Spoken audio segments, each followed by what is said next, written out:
धर्म स्नेही बंधुओं, आचार्य अमित गति स्वामी ने कल भेद विज्ञान के विषय में बतलाया था। आत्मज्ञानी सम्यक दृष्टि जीव जो होता है वह आत्म तत्व का हमेशा चिंतन करता है, आत्म तत्व का वो ज्ञान करता है, आत्मा के स्वरूप में लीन रहता है, सांसारिक बाहरी समस्त प्रपंचों से मुक्त होता है। सम्यक दृष्टि आत्म धर्म में ही लीन रहता है। वह जानता है कि अनादि काल से अनंत बार इन शरीरों के लिए प्राप्त किया और जितनी बारे शरीर प्राप्त किया उतनी बारे शरीर मरा, जितनी बार जन्म हुआ उतनी बार मरण हुआ, शरीर छूटा, लेकिन शरीर और आत्मा की भेद को हम नहीं जान पाए कि शरीर और आत्मा का भेद क्या है, शरीर कैसे बनता है, शरीर बनने में क्या निमित्त होता है। जब किसी भी वस्तु का निर्माण होता है तो अंतरंग और बहिरंग दो निमित्त बनते हैं। बहिरंग मनुष्य का जन्म होता है तो बहिरंग में माता पिता निमित्त बनते हैं। मनुष्य का जन्म होता है तो माता पिता निमित्त बनते हैं। माता पिता की संयोग से ही जन्म होता है और अंतरंग में मनुष्य गति नाम कर्म का उदय होता है। शरीर के लिए अनंत बार पाया, ऐसे कोई भी पर्याय नहीं है कि जिस पर्याय में हमने शरीर को ना पाया। एक इंद्री का भी शरीर होता है, बोलो एक इंद्री का भी शरीर होता है, दो इंद्री का भी शरीर होता है, तीन इंद्री, चार इंद्री, पंच इंद्री, संसारी जीव जितने हैं, बोलो संसारी जीव जितने हैं सबका शरीर होता है। शरीर के बिना संसारी जीव कभी रहता ही नहीं। अब उसमें जानना कि ये बाह्य द्रव्य है, जो जो हमें दिखाई दे रहा है ये सब क्या है, बाह्य द्रव्य है। और हम उसी शरीर की खातिर अपना सारा समय लगाते रहते हैं और इतना समय लगाया, इतना समय लगाया कि सुमेरु पर्वत की बराबर, कितना, बोलो सुमेरु पर्वत की बराबर हमने साबुन लगा लिया। कितना, बोलो सुमेरु पर्वत के बराबर। इसमें हंसने की क्या बात है। सुमेरु पर्वत के बराबर हमने साबुन लगा लिया, लवण समुद्र के बराबर हमने पानी से इसे धो लिया, फिर भी शरीर जैसा है वैसा ही शरीर रहा। इसमें कोई परिवर्तन नहीं आया, इसमें किसी भी प्रकार का कोई परिवर्तन नहीं आया।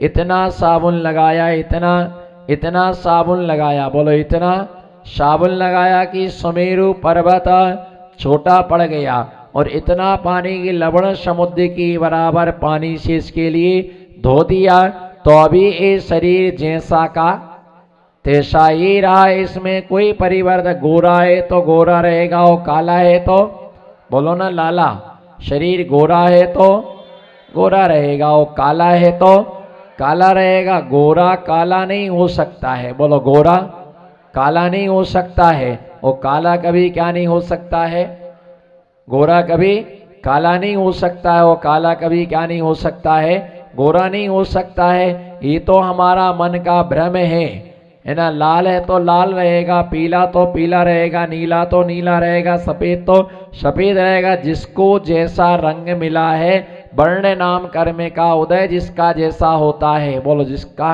वर्ण कर्म का वो वैसा होता है। और मिथ्या दृष्टि अज्ञानी, बोलो मिथ्या दृष्टि, बोलो इधर देखो, मिथ्या दृष्टि अज्ञानी ऐसा नहीं भैया, आप पीछे है ना। मिथ्या दृष्टि अज्ञानी ऐसा ही भाव बनाता रहता है। इधर देखो, मिथ्या दृष्टि अज्ञानी ऐसा ही भाव बनाता रहता, मैं गोरा हो गया, बोलो मैं वो देखता ही रहता है, बोलो ना, वो देखता ही रहता है मैं, हाँ बोलो, मैं गोरा हूं, और दूसरा देखता रहता है मैं काला हूं, मेरी नसें हरी हरी पड़ गई हैं, नसें हरी हरी पड़ गई हैं, और गद्दी क्या है, सफेद सफेद हो गई, रक्त की क्या आ गई है, कमी आ गई है, पी लो एक लोटा सियाई, क्या आ गई है, कमी आ गई है।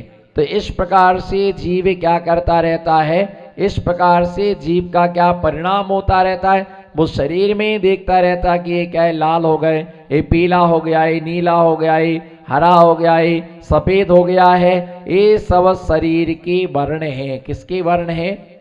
जबकि आत्मा के विषय में विचार करो तो आत्मा कैसा है? लाल, बोलो ना, आत्मा कैसा है?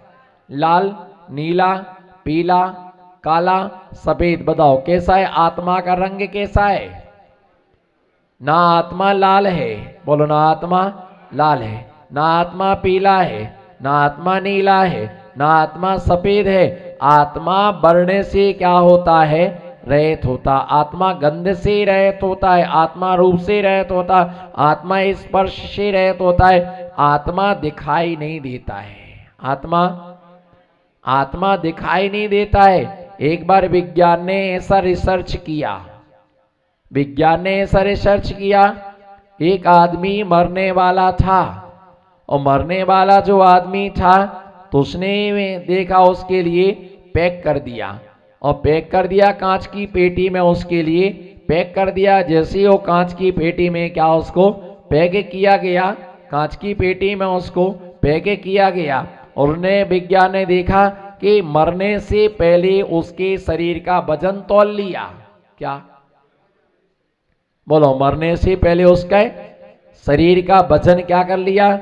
शरीर का वजन है ना, तौल लिया। और जैसे ही शरीर का वजन तौला, क्या, जैसे शरीर का वजन तौला, और उसमें उनके लिए 100 किलो का वजन निकला, और उसके लिए पेटी में बंद कर दिया। ये मरने के बाद इसका फिर से वजन तौलेंगे, इससे पता करेंगे आत्मा का वजन कितना है। तो उसने जैसे उसके लिए कांच की पेटी में पैक किया, और उसके लिए ऑक्सीजन नहीं मिला। जब ऑक्सीजन नहीं मिला तो उसकी मृत्यु हो गई। जब उसकी मृत्यु हो गई, भाई मर गया, मर जाने के बाद उसको तुरंत निकाला, तुरंत तोला, तो उसमें उनको 1 ग्राम कम नजर आया। कितना है ना? 100 किलो में 1 ग्राम कम नजर आया। तो विज्ञान ने घोषित कर दिया कि आत्मा का वजन कितना है? बोलो ना, आत्मा का वजन कितना है? मतलब 1.25 कुंटल का जो वजन है, 1 कुंटल का 100 किलो का वजन शरीर का है, और 1.25 कुंटल का वजन किसका है? 1.25 कुंटल का वजन आत्मा का है। 1.25 कुंटल का वजन क्या है? आत्मा का है, शरीर का है। और आत्मा का वजन कितना है? आत्मा का वजन बताया 1 ग्राम। विज्ञान ने तोला, हो सकता कि उसकी तौलने में क्या हो गया, पहले गड़बड़ हो गया है, क्योंकि आत्मा का कोई क्या नहीं होता है, वजन नहीं होता है। बोलो, आत्मा का कोई वजन नहीं होता। जब तक शरीर में आत्मा रहता है तब तक ये शरीर हल्का फुल्का रहता है। आत्मा निकल जाने के बाद ये शरीर और वजनदार हो जाता है, शरीर भारी हो जाता है। जब तक इसके अंदर आत्मा है तब तक इसमें ये नरम रहता है, लूच रहता है, और जैसे ही आत्मा निकलता है तो शरीर क्या हो जाता है, कड़क हो जाता है। इसलिए कहा जाता है कि झुकता वही है, बोलो झुकता वही है जिसमें कुछ जान होती है। बोलो, झुकता वही है जिसमें कुछ जान होती है। अकड़पना तो खास मुर्दे की पहचान होती। अकड़ मुर्दा के लिए जैसा बिठाल दो भाई वैसा ही बैठा रह जाता है, और अकड़ा का अकड़ा है ना, अकड़ा का अकड़ा रह जाता है, हाथ अकड़ जाती, पैर अकड़ जाती।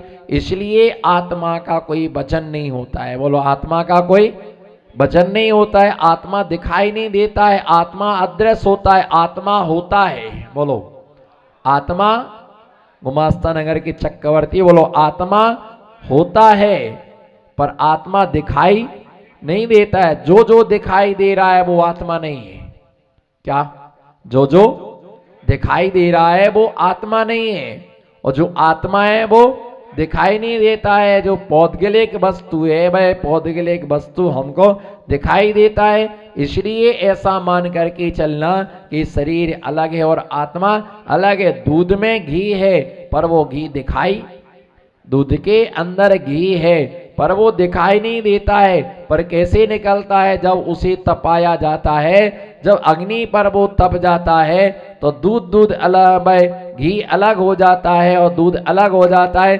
बिना तपाए दूध और घी कभी अलग अलग होता नहीं है। जैसे कोई महिलाएं मावा बनाती हैं तो दूध को पहले क्या है, रड़ाती, गाढ़ा करती हैं। जैसे जैसे गाढ़ा होता जाता है, जैसे जैसे, और जैसे ही चॉकलेटी कलर मावा पर आते, दो मावा पर चॉकलेटी कलर आता है और वो अपना घी छोड़ना क्या कर देता है, प्रारंभ कर देता है। और कुछ देर के बाद मरी मरी अलग हो जाती है और घी क्या हो जाता है, अलग हो जाता है। इसी प्रकार से तप के द्वारा, बोलो, इसी प्रकार से तप के द्वारा शरीर और आत्मा का भेद विज्ञान किया जाता है। इतने सारे महामुनिराज हुए, इतने सारे महामुनिराज हुए, सबके ऊपर उपसर्ग आया।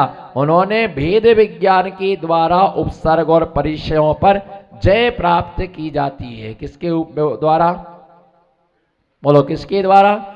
भेद विज्ञान के द्वारा उपसर्ग और परिचयों पर विजय प्राप्त की जाती है। सर्दी कैसे सह लेते हैं? बोलो, सर्दी, बोलो, सर्दी कैसे सह लेते हैं? तो सर्दी सहने का एक ही उपाय है।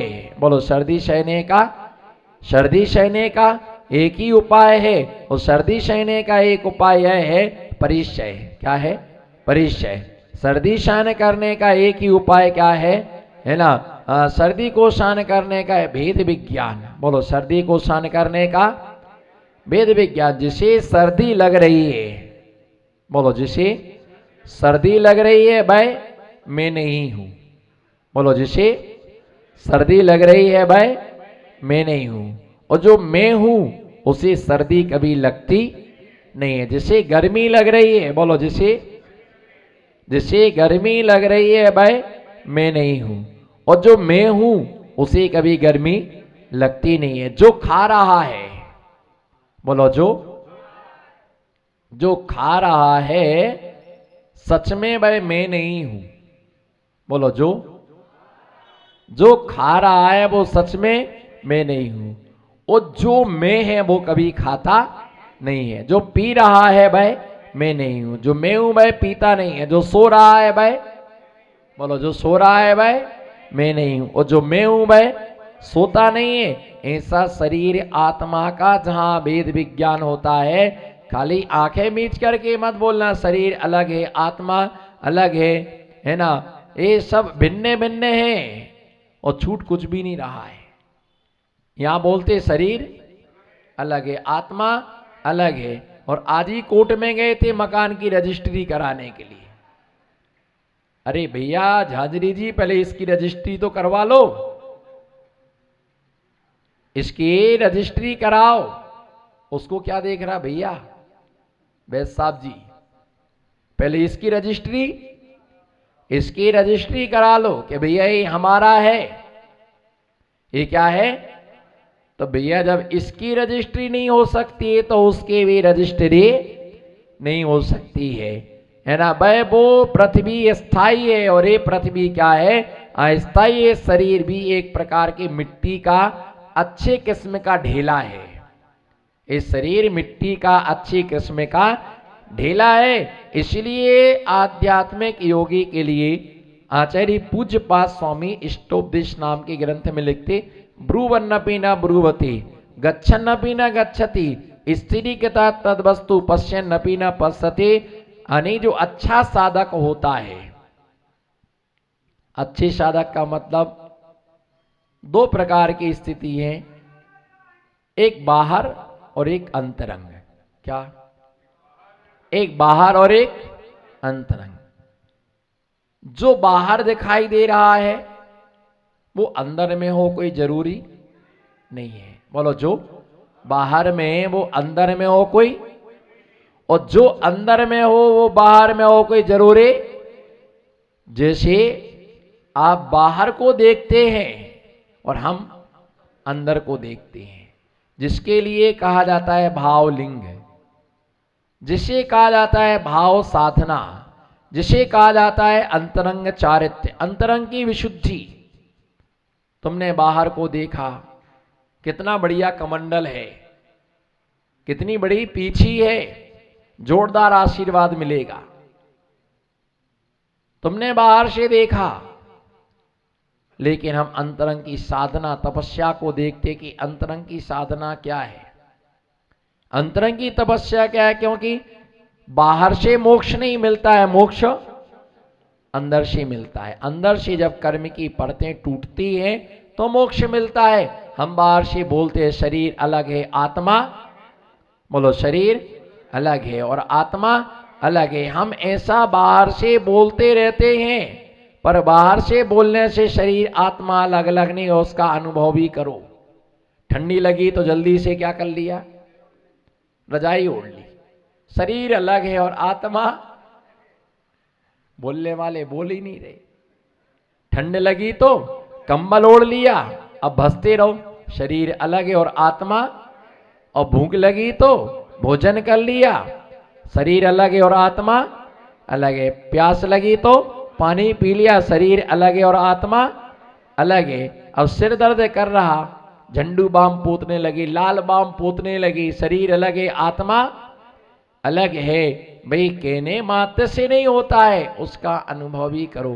तो ऐसे जो मैं शब्द आया जो खाता है, भाई मैं नहीं, जो मैं हूं भाई खाता नहीं, क्योंकि आत्मा कभी भी खाता नहीं है। जो खाता है वो आत्मा होता नहीं है। इस शरीर और भेद जान लेता है कि दोनों क्या है, भिन्न भिन्न है। मैं अपनी आत्मा के स्वरूप को प्राप्त करके कर्मों को क्षय करके मोक्ष के लिए प्राप्त करता है, निर्माण के लिए प्राप्त करता है। अनेकों मुनियों ने, पार्श्वनाथ भगवान ने 10 वर्ष तक उपसर्ग के लिए शान किया, और जब उनके लिए पार्श्वनाथ स्वामी के लिए अजगर लील गया तो अभी वो बैठे रहे, पत्थर मारते रहे तो अभी बैठे रहे। जो जो उन्होंने किया वो आराम से क्या है, अपनी साधना में लीन रहे। अपनी साधना से